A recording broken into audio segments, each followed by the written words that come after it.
हाँ जी, good afternoon. सो geography से start करेंगे हम। अब तो पहले भी थे क्लास में। ओके, आप भी थे पहले क्लास में, आप दोनों नए हो। सो एटमॉस्फेयर बेसिकली हम डिस्कस कर चुके हैं लास्ट क्लास में, राइट? हाँ, रॉक्स कर रहे थे। एक बेसिक सा रिकैप दे देता हूँ हमने अभी तक जो कर लिया है, ठीक है, क्योंकि आप दोनों नए हो। सो मैंने बताया था हमारा जो ज्योग्राफी होता है ना, वो ज्योग्राफिकल सिस्टम जो होता है वो कॉम्बिनेशन होता है तीन हमारे एनवायरमेंटल सिस्टम्स का, जिसमें से एक एनवायरमेंटल सिस्टम होता है atmosphere, the component of air. एक कंपोनेंट होता है हमारा वाटर का, that is hydrosphere, the component of water. हाँ, एक हमारा होता है कंपोनेंट ऑफ लैंड, जिसको हम कहते हैं लिथोस्फीयर। इन तीन कंपोनेंट से मिलकर ही हमारी ज्योग्राफी बनी, और तीन कंपोनेंट्स के बीच में कांस्टेंट इंटरेक्शन होता है, जिसको हम कहते हैं बायोस्फीयर। तो मैंने बताया था बायोस्फीयर क्या होता है, it is the living component of the environment. जो हमारा एनवायरनमेंट है उसका लिविंग कंपोनेंट। इसकी मैंने एग्जांपल्स दी थी बायोस्फीयर की, पॉन्ड, फॉरेस्ट, स्वैम्प, ये हमारे बायोस्फीयर के एग्जांपल्स हो जाते हैं। क्यों? क्योंकि पॉन्ड की एग्जांपल लें, उसमें फिशेस होंगे, प्लांट्स होंगे, वो सब के सब क्या कर रहे होंगे, एयर का, लैंड का, वाटर का यूज कर रहे होंगे। सिमिलरली हमारा जो फॉरेस्ट होगा उसमें बर्ड्स होंगे, एनिमल्स होंगे, ट्रीज होंगे, वो भी क्या कर रहे होंगे, इन्हीं तीन कंपोनेंट्स की यूटिलाइजेशन कर रहे होंगे। तो हमारी जो ज्योग्राफी है वो इन्हीं तीन कंपोनेंट्स के राउंड अबाउट घूमती है। So these three are the major components of geography. Atmosphere में हमने डिस्कस किया था अभी तक कि एटमॉस्फेयर होता क्या है। एनवल्प होता है किसका? गैसेस का। Atmosphere is a envelope of gases that surrounds the earth and it is bound to the earth by the force of gravity. हमारी अर्थ को सराउंड करता है, और बाउंड किस तरह से? अर्थ से, फोर्स ऑफ ग्रेविटी से। उसके बाद हमने देखा था एटमॉस्फेयर में लेयर्स हैं कुछ, जैसे सबसे बॉटम मोस्ट लेयर कौन सी बताई थी एटमॉस्फेयर की? ट्रोपोस्फियर, उसके ऊपर स्ट्रेटोस्फियर, उसके ऊपर mesosphere, after that thermosphere and exosphere. तो इस तरह से हमने ये लेयर्स देखी थी आपके एटमॉस्फेयर की।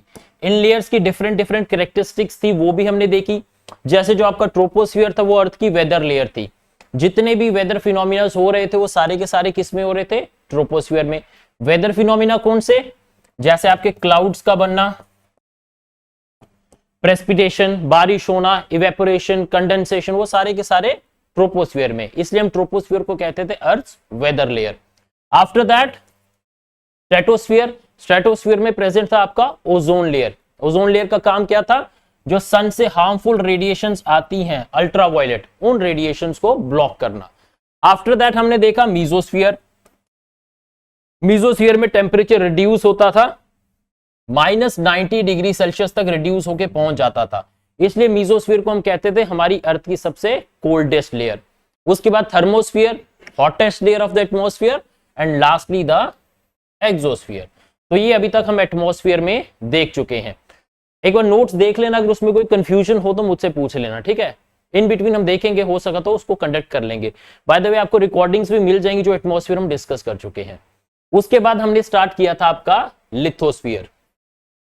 अब लिथोस्फीयर की बात करें तो लिथोस्फीयर मैंने आपको बताया था it is the component of land. जो हमारी अर्थ है उसको हम कह देते हैं लिथोस्फीयर। अर्थ में भी जो लैंड का सॉलिड कंपोनेंट है that is called as lithosphere.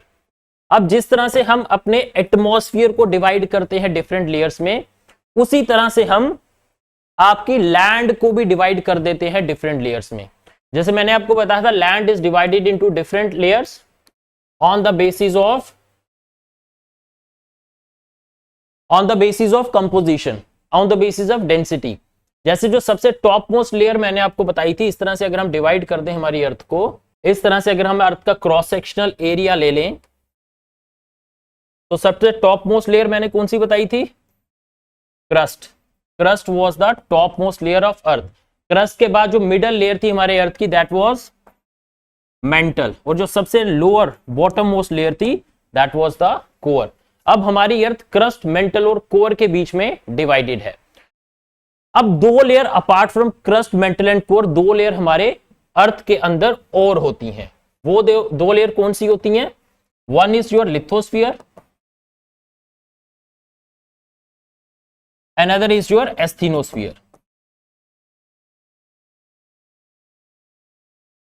अब ये लिथोस्फीयर और एस्थेनोस्फीयर कहां पे लोकेटेड होती हैं? इन्हीं लेयर्स के बीच में लोकेटेड होती है। जैसे लिथोस्फीयर की हम बात करें, जो आपकी क्रस्ट है और जो अपर मेंटल है, that is your lithosphere. Asthenosphere की बात करें तो जो अपर मोस्ट पोर्शन है हमारे मेंटल का, this one, this is called as the asthenosphere. अब लिथोस्फीयर जो है वो है सॉलिड, एस्थेनोस्फीयर जो है वो है सेमी फ्लूइड।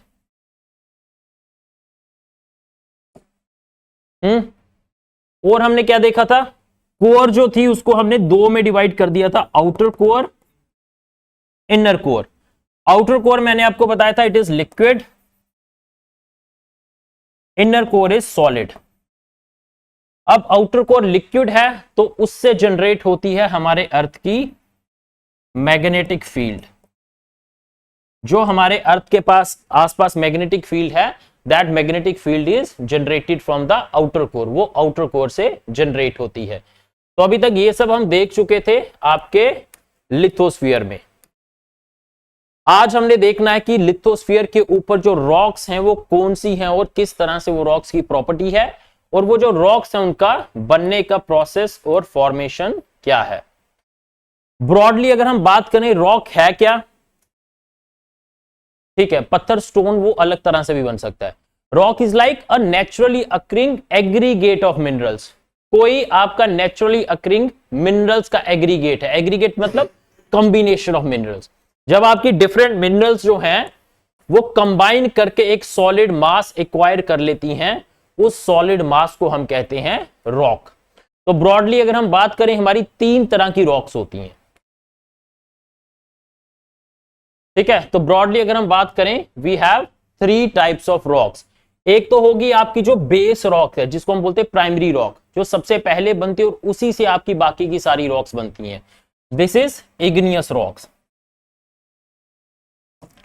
इग्नियस रॉक्स को हम,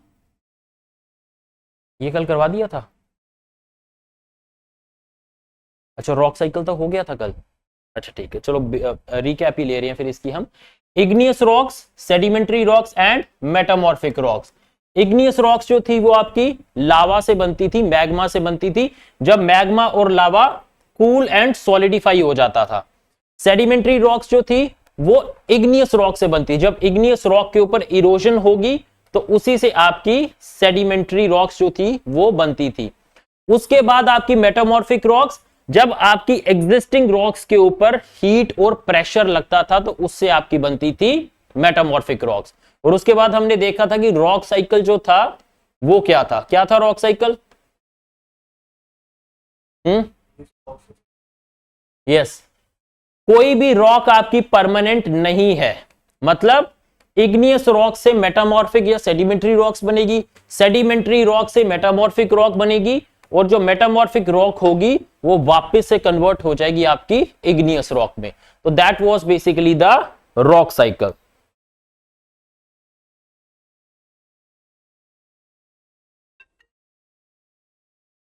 हेलो, हाँ हाँ, फ्री होके करता हूँ अभी, हाँ फ्री होके करता हूँ क्लास में।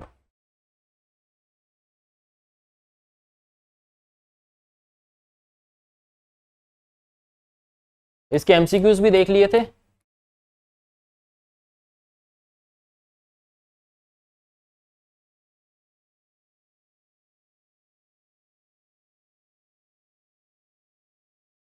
ठीक है, तो इस तरह से हमने लिथोस्फीयर की टाइप्स, लिथोस्फीयर की डिवीजन और जो रॉक्स लिथोस्फीयर के ऊपर एग्जिस्ट करती हैं उनको स्टडी किया था। अब हम देखते हैं कि हमारे लिथोस्फीयर के ऊपर जो लैंड फॉर्म्स हैं वो कौन से हैं और वो किस तरह से बनते हैं। जैसे जब हम लैंड फॉर्म्स की बात करते हैं ना, तो बेसिकली लैंड फॉर्म है क्या? कोई आइडिया क्या हो सकता है लैंड फॉर्म? जमीन, naturally occurring feature that is present on lithosphere. जो कोई भी नेचुरल अकरिंग लैंडफॉर्म फीचर है जो लिथोस्फीयर के ऊपर एग्जिस्ट करता है, जैसे माउंटेन्स हो गए, प्लेट्यूज हो गए, प्लेन्स होंगे, कॉन्टिनेंट्स हो गए, ओशंस हो गए, उन सबको हम बोल देते हैं आपके लैंडफॉर्म्स। तो लैंडफॉर्म्स की अगर हम ब्रॉड अगर जनरलाइजेशन में बात करें तो लैंडफॉर्म्स को हम कुछ ऑर्डर्स में डिवाइड कर देते हैं, जैसे your first order landform, first order landform, second order landform, third order landform. अब जो फर्स्ट ऑर्डर लैंडफॉर्म होंगे ना, वो होंगे largest feature on the surface of earth. हमारी अर्थ के ऊपर जो सबसे बड़ा फीचर होगा वो होगा फर्स्ट ऑर्डर लैंडफॉर्म। जो लैंडफॉर्म आपके फर्स्ट ऑर्डर लैंडफॉर्म्स के ऊपर बनेंगे उनको हम बोलेंगे सेकंड ऑर्डर लैंडफॉर्म, और जो सेकंड ऑर्डर लैंडफॉर्म्स के ऊपर लैंडफॉर्म बनेंगे उनको हम बोलेंगे थर्ड ऑर्डर लैंडफॉर्म। जैसे मैंने आपको बताया, फर्स्ट ऑर्डर लैंडफॉर्म हमारी अर्थ की सरफेस के ऊपर जो सबसे बड़ा फीचर है, कौन सा हो सकता है सबसे बड़ा फीचर अर्थ के ऊपर? माउंटेन से भी बड़ा कुछ। माउंटेन्स किसके ऊपर सिचुएटेड है? कॉन्टिनेंट्स के ऊपर। कॉन्टिनेंट सबसे बड़ा फीचर है, तो फर्स्ट ऑर्डर लैंडफॉर्म जो होगा वो हमारे कॉन्टिनेंट्स हो जाएंगे। मैं 2 मिनट का ब्रेक ले रहा हूं, एक सेकंड। तो फर्स्ट ऑर्डर लैंडफॉर्म जो हमारे कॉन्टिनेंट्स होंगे वो आपके फर्स्ट ऑर्डर लैंडफॉर्म हो जाएंगे, कॉन्टिनेंट्स। और कॉन्टिनेंट्स के साथ साथ कौन सा बड़ा फीचर होगा अर्थ की सरफेस के ऊपर? ओशंस हमारे, तो oceans will also be the first order landform. कितने कॉन्टिनेंट्स और कितने ओशंस हैं हमारे? 7 हमारे पास कॉन्टिनेंट्स हैं, ओशंस यस 5 हमारे पास ओशंस हैं। अब कॉन्टिनेंट्स के ऊपर जो फीचर्स होंगे वो बन जाएंगे हमारे सेकंड ऑर्डर लैंडफॉर्म। जैसे कॉन्टिनेंट्स के ऊपर हम क्या देखते हैं? माउंटेन्स, और क्या होगा? Plateaus, planes. जो हिल्स होंगी ना वो और भी छोटी होंगी, तो वो थर्ड ऑर्डर लैंडफॉर्म बन जाएंगी आपकी, माउंटेन्स, प्लेट्यूज एंड प्लेन्स। अब इन सेकंड ऑर्डर लैंडफॉर्म्स के ऊपर जो फीचर्स बनेंगे वो होंगे हमारे थर्ड ऑर्डर लैंडफॉर्म, जैसे हिल्स, वैलीज। डेजर्ट में एक फीचर बनता है जिसको बोलते हैं बर्चन्स। इनको डिटेल में डिस्कस करेंगे, डोंट वरी अबाउट इट। तो ये हो जाएंगे हमारे थर्ड ऑर्डर लैंडफॉर्म्स। इस तरह से हम अपने जो लिथोस्फीयर है उसके लैंडफॉर्म्स को डिवाइड कर देते हैं। अब वन बाय वन हम देखते हैं ये जो लैंडफॉर्म्स हैं ये क्या हैं और इनकी मेन कैरेक्टरिस्टिक्स क्या है। जैसे हम बात करें आपके जो फर्स्ट ऑर्डर के लैंडफॉर्म्स हैं, कौन कौन से थे फर्स्ट ऑर्डर के लैंडफॉर्म? कॉन्टिनेंट्स, एक आपके कॉन्टिनेंट्स और दूसरे आपके ओशंस। अब कॉन्टिनेंट्स की हम बात करें, कॉन्टिनेंट्स हैं क्या? Land masses.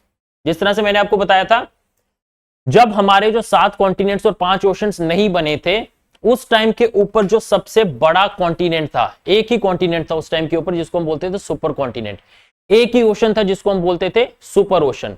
वो सुपर कॉन्टिनेंट क्या था? हाँ जी, हाँ, गोंडवाना अभी उसके बाद बनेगा। सबसे पहले था पेंजिया। पेंजिया था सुपर कॉन्टिनेंट, पैंथालासा था super ocean. Pangaea and Panthalassa, Pangaea super continent, Panthalassa super ocean. Pangaea टूटा, पेंजिया ने टूट के 2 लैंड मास बना दिए।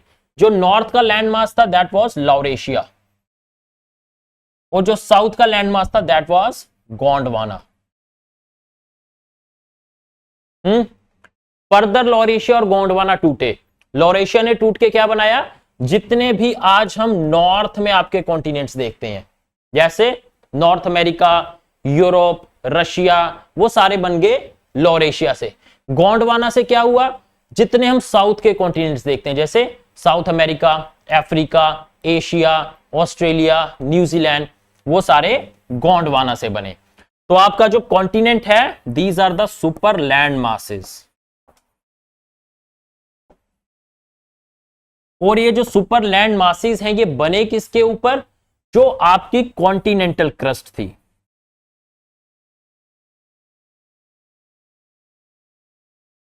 नोट्स मिल गए थे कल? अभी तक नहीं मिले? सो कॉन्टिनेंट्स आपके एक तो सुपर लैंड मासेस किसके ऊपर बने? कॉन्टिनेंटल क्रस्ट के ऊपर। एग्जांपल नहीं कॉन्टिनेंट्स की, जैसे आपके 7 हो गए, नॉर्थ अमेरिका, साउथ अमेरिका, वो सारे कॉन्टिनेंट्स आपके। हम बात करें ओशंस की, तो ओशंस क्या है? Oceans are the depressions that are filled with water, filled with water. Depressions क्या होते हैं? कोई हॉलो अगर आपकी लैंड के अंदर हो उसको हम बोलते हैं डिप्रेशन, खड्डा कोई। तो वो डिप्रेशंस जो पानी से भरे हो उनको हम बोलते हैं ओशंस। और ओशंस कहां पे मिलेंगे? कॉन्टिनेंट्स अगर मिल रहे हैं कॉन्टिनेंटल क्रस्ट पे, तो ओशंस मिलेंगे आपके ओशियानिक क्रस्ट पे।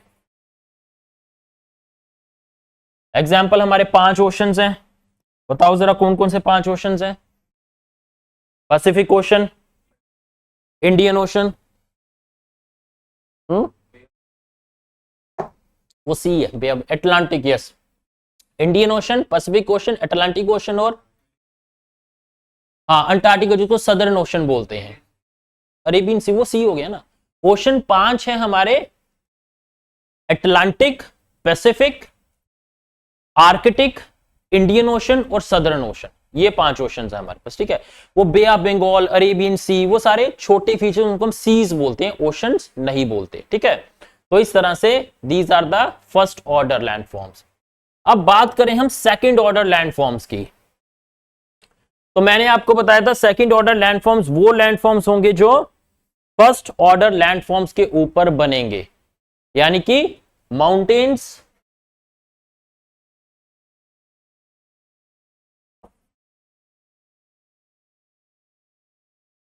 Plateaus, yes, planes.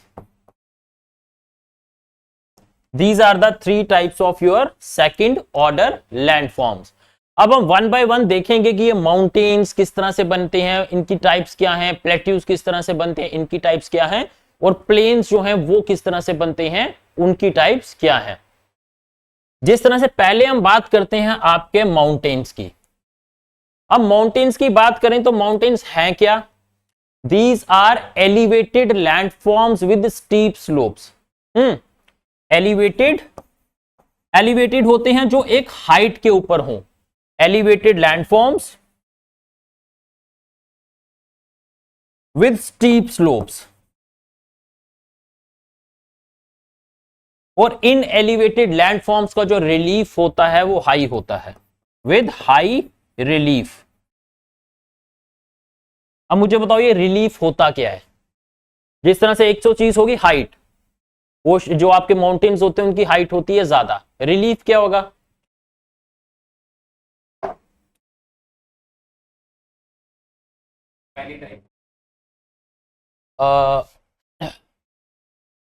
थोड़ा और इंप्रूव करो उसको। हम रिलीफ बोल सकते हैं the difference between highest point and lowest point. जैसे माउंटेन है, माउंटेन का हाईएस्ट पॉइंट और नीचे सपोज करो कोई वैली है, उसका lowest point, the difference between highest and the lowest point is called as relief. तो हाई रिलीफ का मतलब क्या हुआ?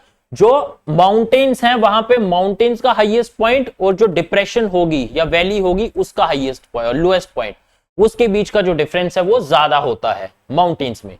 तो that is what I mean to say, mountains have high relief. तो ये आपके माउंटेन्स के कुछ फीचर्स होंगे। अब देखते हैं कि जो माउंटेन्स हैं उनकी टाइप्स किस तरह से और क्या क्या होती हैं। तो माउंटेन्स हमारे होते हैं टोटल 4 तरह के।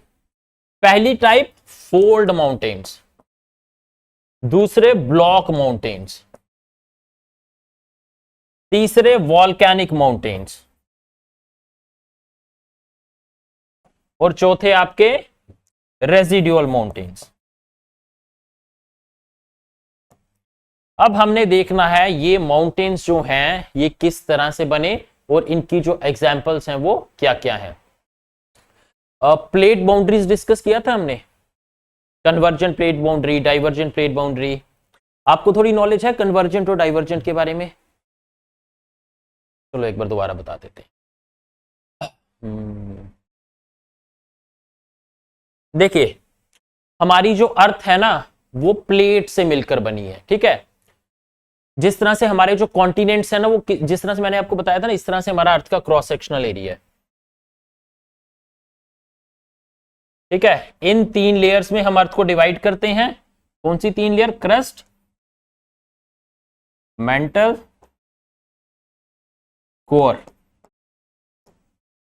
2 लेयर्स और होती हैं, एस्थीनोस्फीयर एंड लिथोस्फीयर। ये हो गया आपका एस्थीनोस्फीयर जो अपर मेंटल में लोकेटेड है, और ये हो गया आपका लिथोस्फीयर।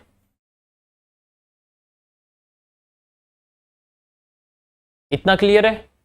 क्रस्ट, मेंटल, कोर, ये वाला पोर्शन एस्थीनोस्फीयर, ये lithosphere.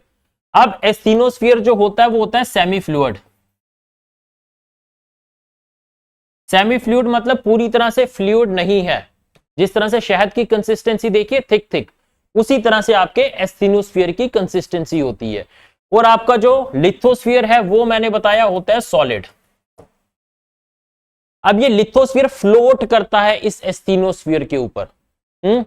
Lithosphere floats on asthenosphere. और जो हमारी अर्थ है वो टोटल 7 लिथोस्फेरिक प्लेट से मिलकर बनी है। और वो प्लेट्स क्या करती हैं?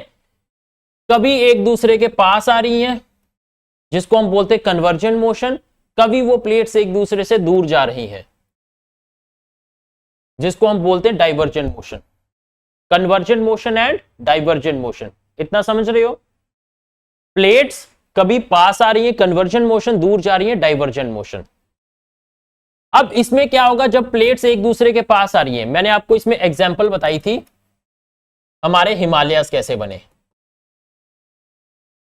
याद है कुछ?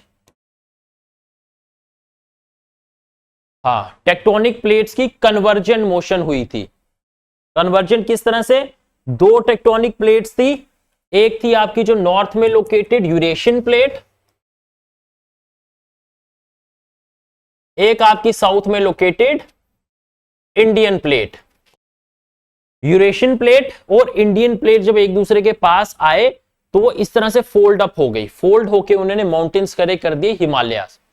तो जो माउंटेन्स उस तरह से बनेंगे उनको हम बोलेंगे फोल्ड माउंटेन्स। समझ रहे हो? Fold mountains. चलिए ठीक है, अब इसको हटा देते हैं।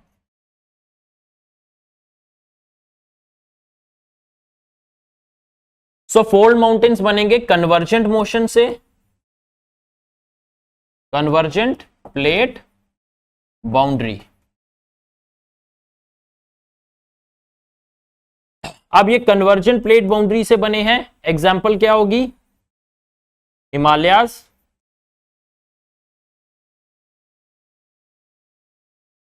Alps, Himalayas and Alps mountain.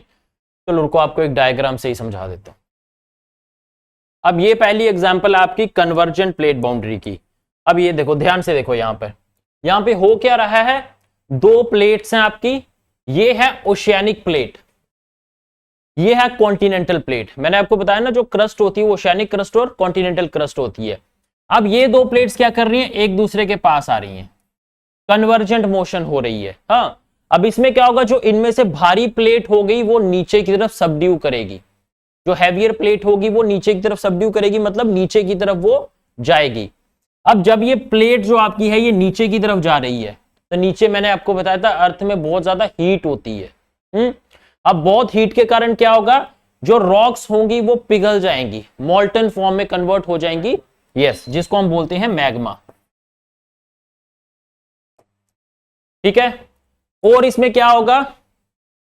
यहां पे आपका एक ट्रेंच बनेगा। ट्रेंच क्या होता है? जो डिप्रेशन क्रिएट होती है, जो खड्डा क्रिएट होगा उसको हम बोलते हैं ट्रेंच। तो कन्वर्जेंट प्लेट बाउंड्री में ट्रेंच बनेगा, वॉल्केनोस होंगे, और जब प्लेट्स एक दूसरे से दूर आ रही, पास जा रही है तो लॉक हो जाएंगी। अब लॉक होंगी, जब फ्यूचर में अलग होने की कोशिश करेंगे तो वाइब्रेशंस क्रिएट करेंगी। वही वाइब्रेशंस क्या होती हैं? आपकी अर्थक्वेक्स। तो यहां पे आपको वॉल्केनोस भी देखने को मिलेंगे और अर्थक्वेक्स भी मिलेंगे। समझ रहे हो इसको? Convergent plate movement. अब जो कन्वर्जन मूवमेंट होती है ना वो 3 तरह की होती है। एक तो ओशियानिक, जब दोनों प्लेट ओशियानिक प्लेट्स हैं। दूसरी जब दोनों प्लेट्स आपकी कॉन्टिनेंटल प्लेट्स हैं, और तीसरी जब एक प्लेट आपकी ओशियानिक है और दूसरी कॉन्टिनेंटल है। अब हिमालयस की एग्जांपल मैंने आपको दी। हिमालयस में मैंने आपको बोला फॉर्मेशन में दो प्लेट्स थी, यूरेशियन प्लेट और इंडियन प्लेट। अब यूरेशियन प्लेट भी कॉन्टिनेंटल है, इंडियन प्लेट भी कॉन्टिनेंटल है, तो दोनों क्या होंगी, लाइट होंगी, क्योंकि कॉन्टिनेंट प्लेट लाइट होती हैं, तो दोनों में से कोई भी सबड्यू नहीं करेगी नीचे, मतलब नीचे की तरफ कोई भी नहीं जाएगी, वो क्या करेंगी, ऐसे पास आएंगी, तो ऐसे फोल्ड होके हिमालय उसको बनाएंगी, जिसको हम बोलते हैं फोल्ड माउंटेन्स। तो this is your convergent plate boundary. अब कन्वर्जेंट प्लेट बाउंड्री का दूसरा नाम होता है डिस्ट्रक्टिव। क्यों? क्योंकि ये क्रस्ट जो आपकी जो नीचे जा रही है, नीचे जाके वो क्या होगी, पिघलना शुरू हो जाएगी, डिस्ट्रक्ट होना शुरू हो जाएगी, मैग्मा बन जाएगी, क्योंकि हीट बहुत ज्यादा वहां पर प्रेजेंट है। तो convergent plate boundary is also called as destructive, destructive plate boundary. समझ आ रहा है? अब देखते हैं दूसरी तरह की हमारी जो प्लेट है, दैट इज डाइवर्जेंट।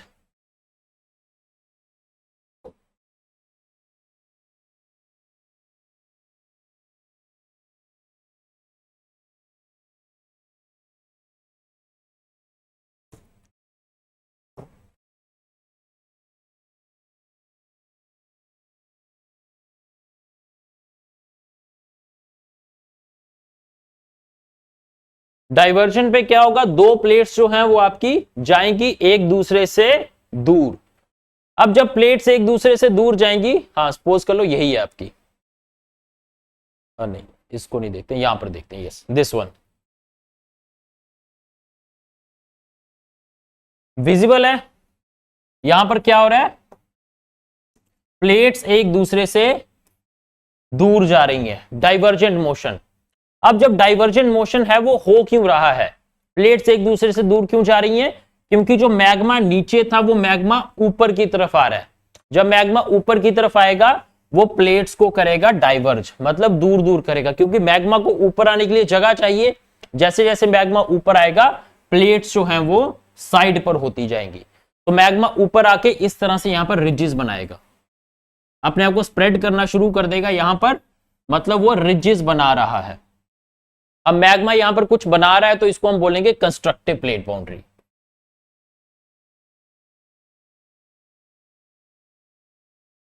ठीक है, कन्वर्जेंट थी आपकी डिस्ट्रक्टिव, डाइवर्जेंट है आपकी कंस्ट्रक्टिव। क्यों? क्योंकि ये कोई सरफेस यहां पर कंस्ट्रक्ट कर रहा है। अब मुझे बताओ आप अपने हिसाब से, क्या यहां पर अर्थक्वेक्स होंगे? नहीं होंगे।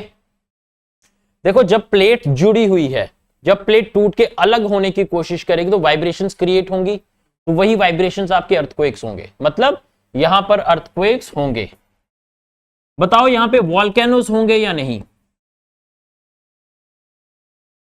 होंगे, क्योंकि मैग्मा ही तो है, मैग्मा ऊपर को आएगा तो वॉल्केनो के रूप में ही तो बाहर आएगा, तो यहां पे अर्थक्वेक्स भी होंगे, वॉल्केनोस भी होंगे। तो this is the plate boundaries.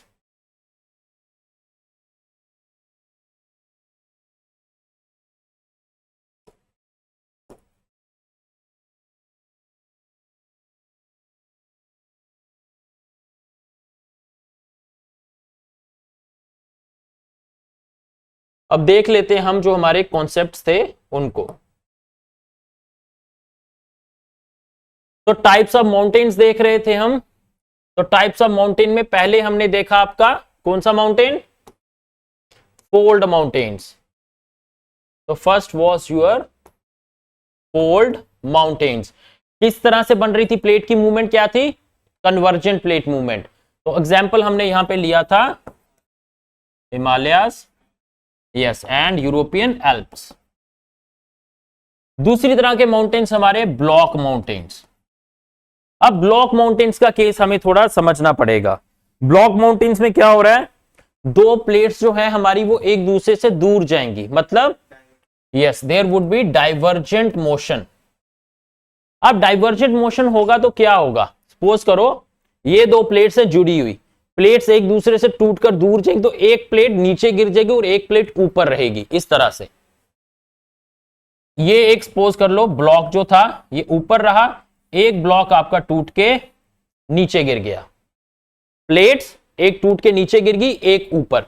अब जो गिर रही ऊपर उसको हम कहते हैं हॉर्स्ट, HORST, हॉर्स्ट, और जो नीचे गिरी उसको हम कहते हैं ग्रेबन, हॉर्स्ट एंड ग्रेबन। ये हमारे बन गए ब्लॉक माउंटेन्स। एग्जाम्पल की अगर हम बात करें इंडिया के कॉन्टेक्स्ट में, पहले हम एग्जाम्पल देखते हैं। सेंट्रल इंडिया में हमारा लोकेटेड है विंध्या रेंज, नाम सुना है विंध्या रेंज का, और एक है सतपुरा रेंज। इंडियन ज्योग्राफी में देखेंगे इनको, विंध्या और सतपुरा रेंज को। अब ये जो विंध्या और सतपुरा रेंज है ना, ये है आपके हॉर्स्ट, जो ब्लॉक्स ऊपर की तरफ गए। इनके बीच में एक रिवर बहती है जिसको हम कहते हैं रिवर नर्मदा। अब ये रिवर किसके बीच में बहती है? ग्रेबन में। मतलब दो प्लेट जुड़ी हुई थी, वो अलग हुई, बीच का पोर्शन नीचे को सबसाइड कर गया। जो पोर्शन नीचे को सबसाइड करा ग्रेबन, जो ब्लॉक्स ऊपर को रहे हॉर्स्ट। तो यहां पे हॉर्स्ट क्या है?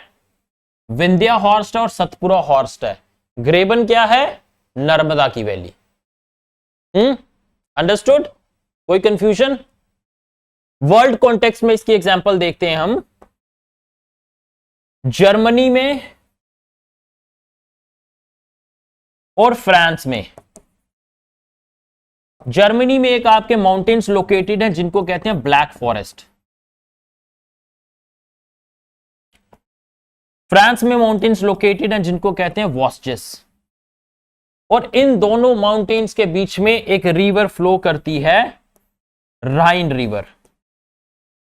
राइन, RHINE, राइन रिवर।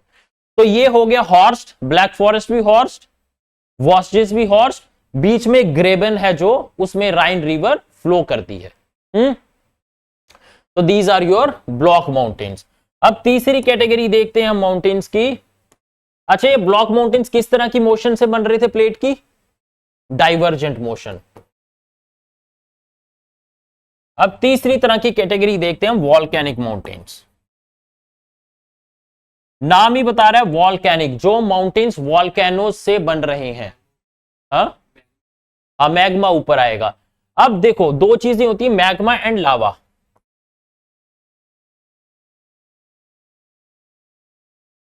दोनों है सेम है, मैग्मा भी वही है, लावा भी वही है। मैग्मा है क्या? Yes, मॉल्टन rock. मॉल्टन rock inside the earth. हमारी अर्थ के अंदर जो मॉल्टन रॉक है उसको हम कहते हैं मैग्मा। जब ये मॉल्टन रॉक हमारी क्रस्ट को तोड़ के अर्थ से बाहर आ जाए तब हम उसको कहते हैं लावा। अंदर है मैग्मा, बाहर आया लावा, तो लावा को हम कहते हैं वॉल्केनिक इरप्शन। अब जब सपोज करो ये हमारी अर्थ की क्रस्ट है, इसको तोड़ के मैग्मा बाहर आ गया और लावा की तरह रूप ने उसने अपने आप को बाहर स्प्रेड करना शुरू कर दिया। अब बाहर स्प्रेड करेगा तो बाहर फिर ये ठंडा होना शुरू हो जाएगा। It will cool and solidify. ठंडा होगा और ठंडा होने के बाद तो सॉलिड में कन्वर्ट हो जाएगा। वही सॉलिड होगा आपका वॉल्केनिक माउंटेन। एग्जाम्पल की बात करें वॉल्केनिक माउंटेन की, माउंट फ्यूजी जापान में लोकेटेड है, माउंट मेयन फिलीपाइंस में लोकेटेड है। तीसरी कैटेगरी हमारी आ जाती है residual mount, fourth category residual mountains. अब देखो रेजिड्यूल का मतलब ही क्या है? जो किसी चीज का रेजिड्यू बचा। तो आपके initially fold mountains, block mountains और वॉल्केनिक माउंटेन्स होंगे, उनके ऊपर जब फोर्सेस ऑफ इरोजन एक्ट करेंगी, originally fold, block, volcanic mountains, उनके ऊपर फोर्सेस ऑफ इरोजन एक्ट करेंगी, उनकी हाइट को कम कर देगी। तो उसके बाद जो माउंटेन्स बचेंगे उनको हम कहेंगे रेजिडुअल माउंटेन्स, मतलब जो आपके लेफ्ट ओवर माउंटेन्स हैं, बचे हुए माउंटेन्स। एग्जाम्पल की बात करें, जैसे हमारे दिल्ली में अभी एक माउंटेन्स बड़ी चर्चा में है, कूड़े के पहाड़ तो है ही, वो पहाड़ थोड़े हो तो खुद बनाए हैं हमने। अरावलीज का नाम सुना है? हाँ, अरावलीज, अरावलीज जो है वो रेजिडुअल माउंटेन्स है। Aravallis are the one of the oldest fold mountain, Himalaya से पहले के बने हुए हैं हमारे अरावलीज, लेकिन फोर्सेस ऑफ इरोजन एक्ट कर रही हैं जो उसकी हाइट को काफी हद तक जिसने रिड्यूस कर दिया। तो आज हम अरावलीज को कहते हैं रेजिडुअल माउंटेन्स। तो इस तरह से these are the 4 categories of mountains. अब हम डिस्कस करते हैं आपके नेक्स्ट सेकंड ऑर्डर लैंडफॉर्म्स को। चलो पहले इंपॉर्टेंस देख लेते हैं अपने माउंटेन्स की। सो माउंटेन्स एक तो आपका सोर्स ऑफ रिवर होगा, जैसे हम अपने हिमालयस की बात करते हैं, हमारे इंडिया में जो मेजॉरिटी रिवर्स आती हैं वो कहां से आती हैं? हिमालय से। जैसे river Ganga, Yamuna, Indus river, Brahmaputra, ये सारी रिवर्स कहां से आ रही हैं? आपके हिमालय से। अब हिमालयस में जो रिवर्स हैं उनको फीड कौन करता है? पानी उनको कहां से मिल रहा है? जो हिमालय में ग्लेशियर्स लोकेटेड हैं, ग्लेशियर्स पिघलते हैं और हिमालयस को, और जो रिवर्स हैं उनको वाटर वो प्रोवाइड करते हैं। तो first is Himalayas are the mountains are the source of rivers. Second, climate barrier की तरह वो एक्ट करते हैं। लाइक अगर कोई माउंटेन खड़ा है तो वो क्या करेगा? जो हवा आ रही है उसको ब्लॉक करेगा।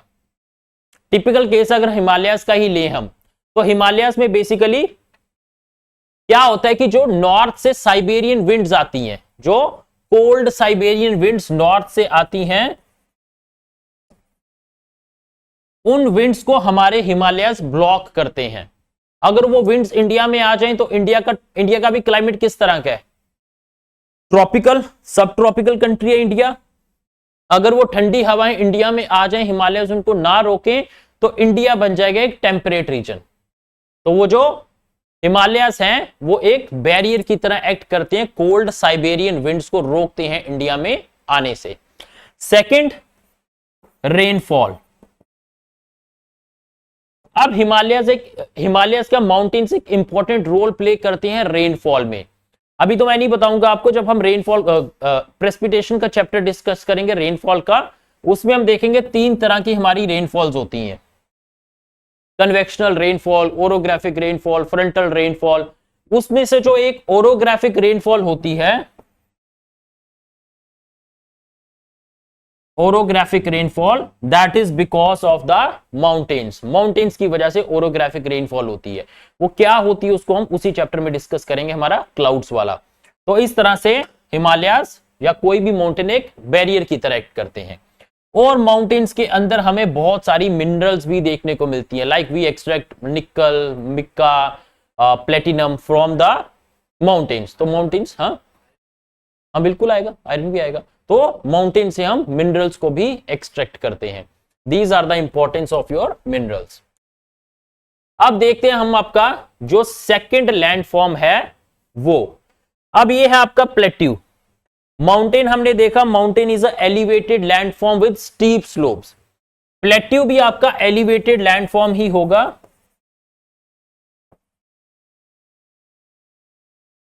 बट इसकी स्टीप स्लोप्स होने की बजाय किस तरह की स्लोप्स होंगी? Vertical slopes.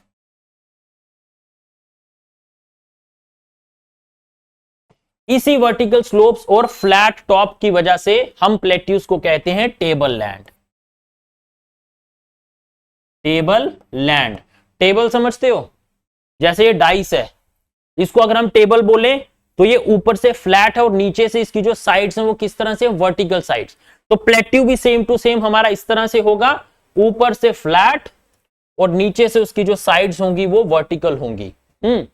So plateau is an elevated landform with vertical sides and it is also known as table land.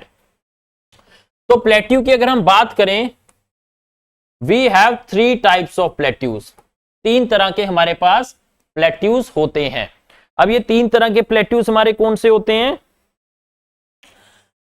एक तो आपका हो जाएगा इसमें इंटरमाउंटेन प्लेट्यूज।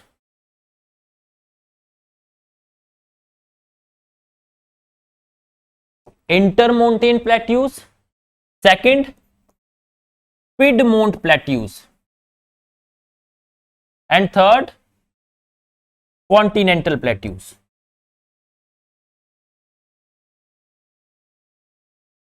ये हमारे 3 तरह के प्लेट्यूज हो जाएंगे।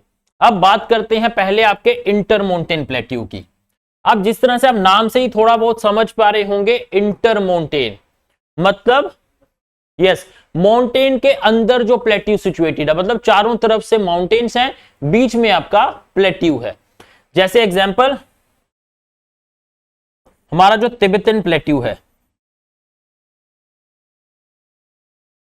Tibetan plateau is an example of intermontane plateau.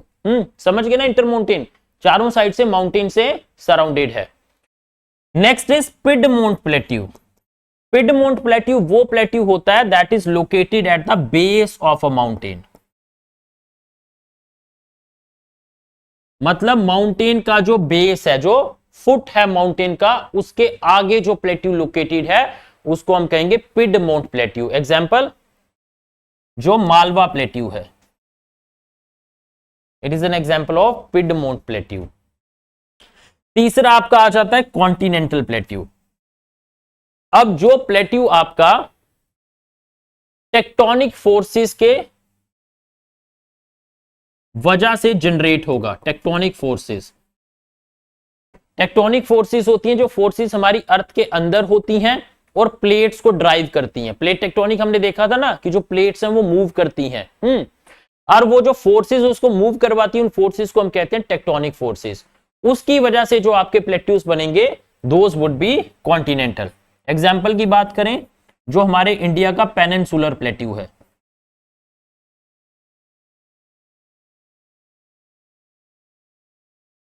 That is an example of the continental plateau. तो इस तरह से we have these 3 types of plateaus. अब प्लेट्यूज की अगर हम इंपॉर्टेंस की बात करें कि प्लेट्यूज इंपॉर्टेंट क्यों हैं, एक तो प्लेट्यूज की जो सॉइल है वो फर्टाइल होगी, रिच होगी, और दूसरा प्लेट्यूज में हमें मिनरल्स भी देखने को मिलती हैं। तो फर्स्ट इज मिनरल्स, यहां पे हमें निकल मिल जाएगा, आयरन मिल जाएगा। एग्रीकल्चर की बात करें, जिस तरह से हमारा डेक्कन प्लेट्यू है, डेक्कन प्लेट्यू की सॉइल है हमारी ब्लैक सॉइल, और इस ब्लैक सॉइल में हम क्या करते हैं, कॉटन को ग्रो करते हैं। हमारे इंडिया का जो मेजॉरिटी कॉटन है वो पेनिनसुलर इंडिया का जो डेक्कन प्लेट्यू है वहां पर हम ग्रो करते हैं, और वहां पर ब्लैक लावा सॉइल एग्जिस्ट करती है जहां पर कॉटन हम ग्रो करते हैं। तो it is rich in fertility. तो एग्रीकल्चरल पर्सपेक्टिव्स के लिए भी हमारे जो प्लेट्यूज होते हैं वो बहुत बेनिफिशियल होते हैं। तो these are the importance of your plateaus. Plains को हम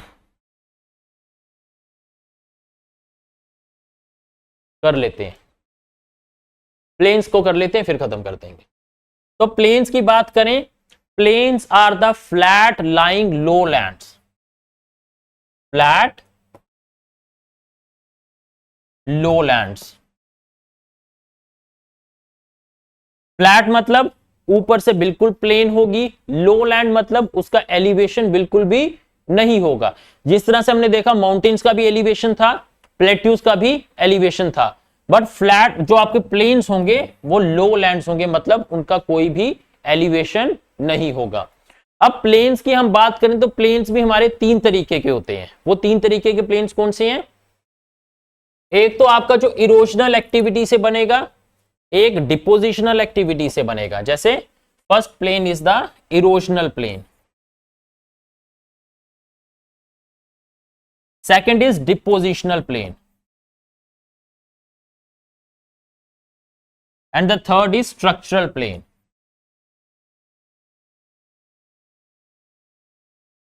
इरोजनल प्लेन, कोई हाई लैंड थी, उसके ऊपर फोर्सेस ऑफ इरोजन ने एक्ट किया, उसकी हाइट को कम कर दिया, उस तरह से बन गया आपका erosional plain, the plain that is formed by erosion.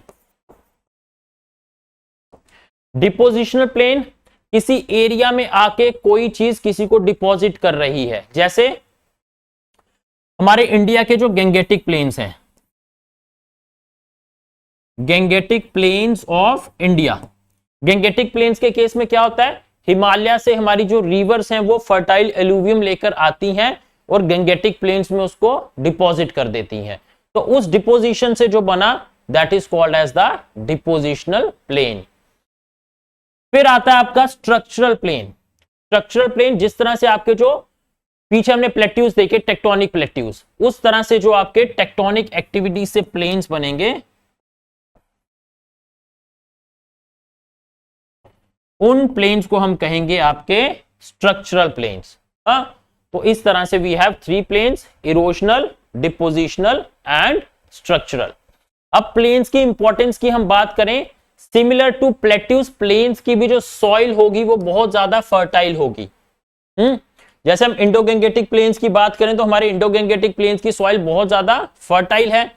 अब सॉइल की फर्टिलिटी ज्यादा होने के कारण वो डेंसली पॉपुलेटेड होंगे, क्योंकि ज्यादा पॉपुलेशन को वो सपोर्ट कर पाएंगे तो वहां पर ज्यादा लोग आकर रहेंगे। तो हाईली फर्टाइल, फर्टिलिटी ज्यादा होगी, and second because of fertility population would also be more. जैसे हम अपने इंडिया के गैंगेटिक प्लेन्स की बात करें तो इनका एरिया है just 1/3। Gangetic plains are just 1/3 in area but they support 40% of India's population. हमारे इंडिया की 40% पॉपुलेशन को वो सपोर्ट करते हैं। ठीक है, तो these are the second order landform. अब जो आपके थर्ड ऑर्डर लैंडफॉर्म है उसको हम नेक्स्ट क्लास में कवर करेंगे, अभी यहीं तक रखते हैं इसको।